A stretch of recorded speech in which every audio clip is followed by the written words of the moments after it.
Have I considered using GAN? Honestly, I'm doing so bad today. Let's try the GAN Megaminx. Okay. Maybe this is the day we switch to the GAN Mega. So far, we're pure sub 40 with the GAN Mega.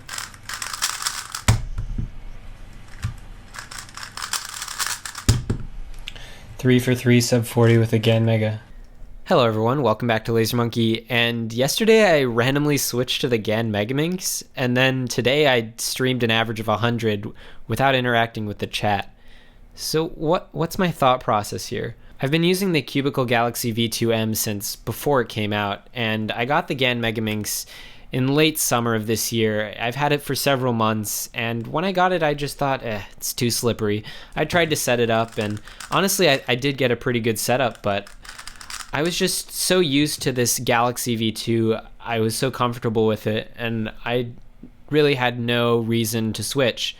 And then on my Twitch stream yesterday, somebody said, hey, do you have a GAN Megaminx? You should solve with it. And I was like, why not? I'll solve with it. And then my time started improving, and I thought, okay, that's interesting.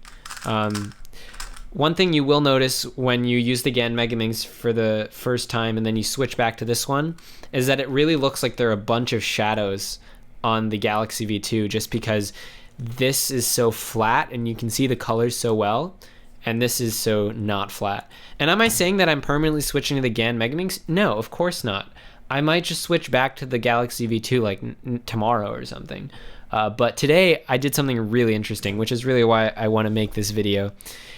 I streamed an average of 100 on Twitch. I wasn't going into it planning any sort of average, any sort of time, but I ended up streaming for 2.5 hours, and I didn't even look at chat. Like, I had chat not even open. I had no idea if anyone was even watching my stream, and no idea if anyone was commenting on the stream or chatting. Turns out there were about 16 people on average.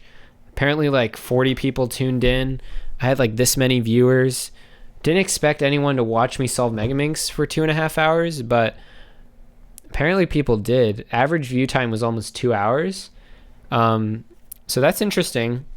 But I think for me personally, it was really interesting because I actually made a lot of improvements in my Megaminx solving. There were a lot of times where I got a PLL that I normally know, but since I've been learning so many PLLs recently, they just kind of slip away. I'm trying to do the alg and it doesn't quite execute properly just because my muscle memory is getting confused with all the new information. So whenever I got one of those PLLs, I would scream internally and then I would learn it.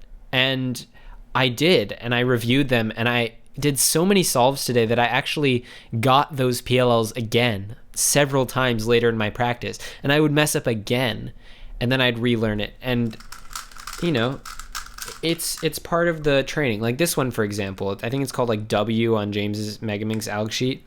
It's an easy alg, and like I learned this a while ago, but for some reason, because I had learned some other alg that's pretty similar to it, I had a hard time doing it properly. And just doing this focus stream, not being distracted by chat, it was so nice. So I think I'm going to do this regularly. It's going to be called Focus Fridays, and honestly I'm just going to start whenever I feel like it and go as long as I want. Today I decided to do about 2.5 hours, but you know, could do less, could do more, and I'm really excited. So if you guys are interested and just keeping up with the challenge, I am going to be doing it on Twitch.